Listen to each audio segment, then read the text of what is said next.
Doncs com a fotògrafa sempre m'havia plantejat què estaria fent si alguna vegada m'ho proposessin i realment sempre pensava que no volia que m'ho proposessin perquè és com una gran responsabilitat i has de fer com alguna molt diferent perquè ens agrada molt a tots donar opinió i sempre porta com així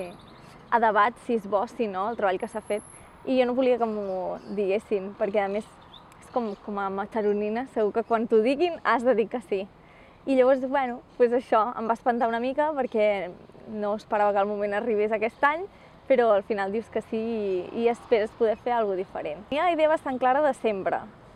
Sí que un cop t'ho diuen, a nivell tècnic, fotogràficament, sí que comences ja a plantejar-te realment de quina manera ho podràs dur a terme, perquè sí que és una idea molt clara, no és gens de reportatge documental ni periodístic, i llavors sí que a nivell d'infraestructura volia tenir molt clar de quina manera gestionar la feina perquè pogués sortir. I tot i que sempre m'havia plantejat què faria, quan m'ho van dir ja vaig començar una mica a posar sobre la taula de quina manera es produiria el projecte. La idea és tenir clars els actes als que vull anar, no es tracta d'anar fent una mica de tot i a veure què surt, sinó tenir molt clar.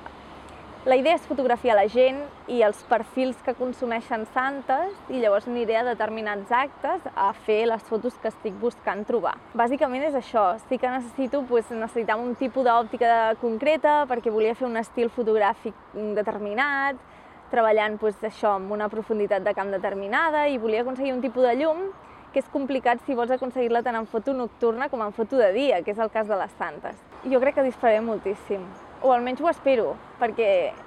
és un tipus de foto molt concreta. Llavors, la idea és aconseguir molta foto per després poder triar molt bé què és el que vull.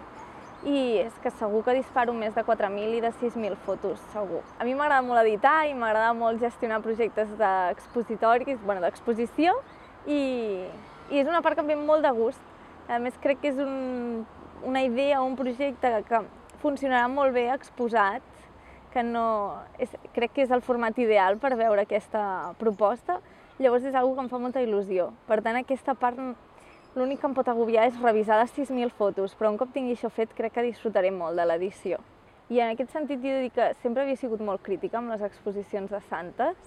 i quan et toca, hòstia, t'agafa el cangueli, de veure lo difícil que és realment i que des de fora és molt fàcil jutjar el que creus que hauria de ser una exposició especial, però com a fotògraf és un acte molt important, és un acte a més que té un ritme de treball molt determinat que no és fàcil segons el que tu vulguis fer, és a dir, les Santes passen i tu busques la vida per fer el que vulguis dins d'aquell context. Llavors crec que aquí està la gran dificultat i que sí que vull diferenciar-me, sí que vull fer una proposta diferent, és molta la pressió, sí. I des d'aquesta banda m'adono de lo complicat que és produir alguna cosa diferent i sobretot amb la pressió de que surti bé. Per mi, la gran por és que tècnicament surti bé. La idea és fàcil, la tinc, crec que a molta gent no agradarà, però és la meva manera de veure les Santes, però el que m'espanta a mi és la manera, el sistema en el que s'ha de produir aquest treball.